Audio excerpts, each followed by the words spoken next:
They told us the fences were for salvation. They lied. Salvation rotted away with the first winter. The wind howls across the salt flats, carrying the iron scent of decay and the distant, wet clicking sounds that are not animals.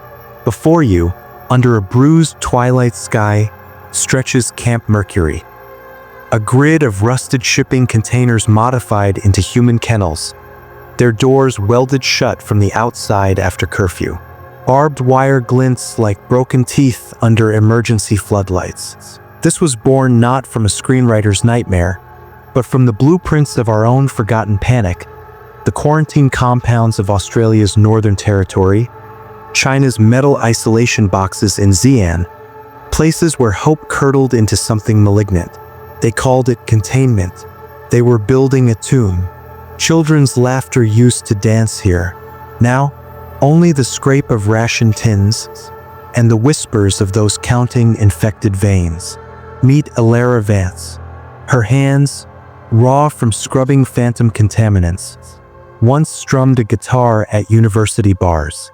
Now, she clutches her son, Finn, age 9, inside Unit 17B. Finn hasn't spoken in 427 days. Not since the gray flu took his father on the other side of the fence, the infected side. Finn communicates only through drawings. Stick figures with bleeding eyes, towering shapes with too many teeth lurking beyond the perimeter lights. The camp commandant, Dr. Rennick, calls them trauma scribbles. Alara knows better. Finn sees things the adults have learned to ignore to stay sane. Fear is a patient architect. It builds walls first, then monsters to fill the dark behind them. Tonight, the air tastes of static and spoiled meat. The camp's power flickers. In the suffocating dark of their container, Alara hears it. A wet, rhythmic thudding against the steel wall, like a fist wrapped in rotting meat. Finn whimpers, frantically sketching a figure with elongated limbs and a mouth split vertically like a wound.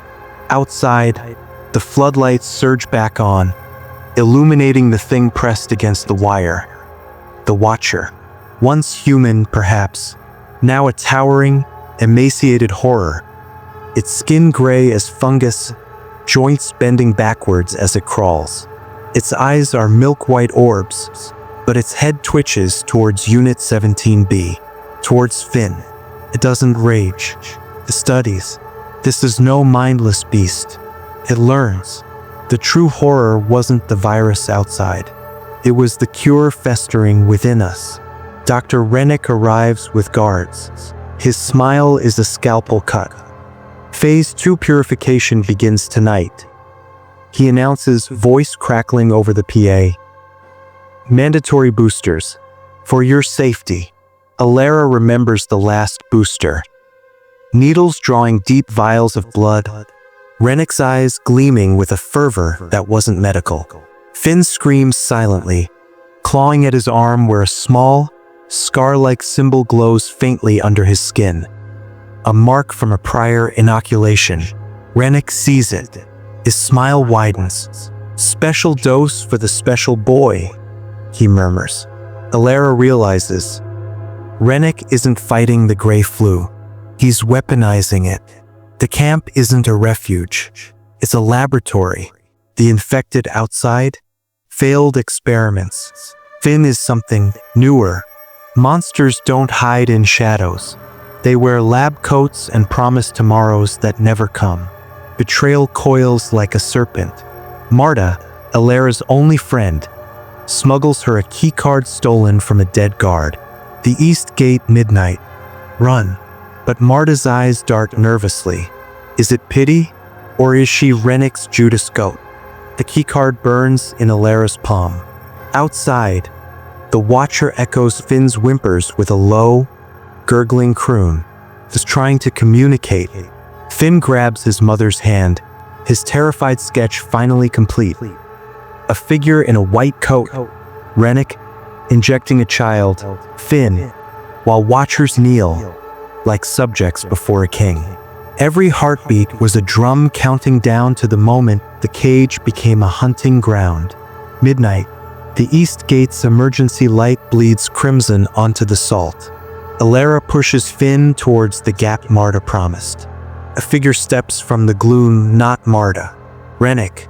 Subject F-09 cannot leave, he states coldly. Guards emerge. Marta watches from behind them, tears cutting through grime. Rennick raises a syringe filled with viscous black fluid. His connection to the evolved strain is vital.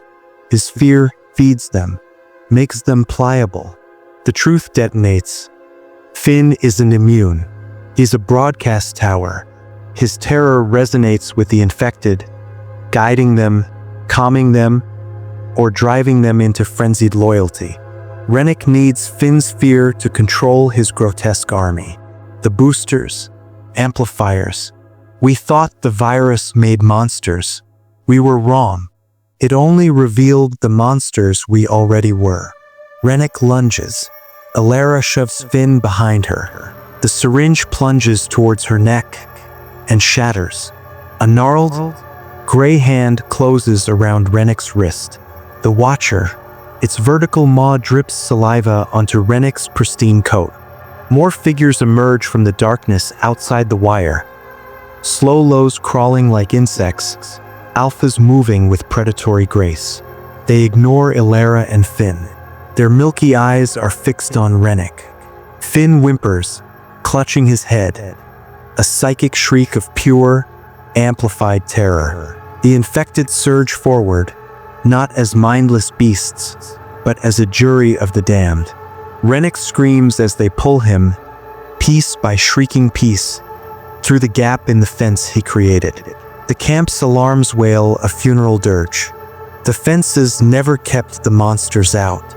They showed the monsters where to find us. Dawn bleeds gray over Camp Mercury. Elara and Finn stand on the infected side of the wire.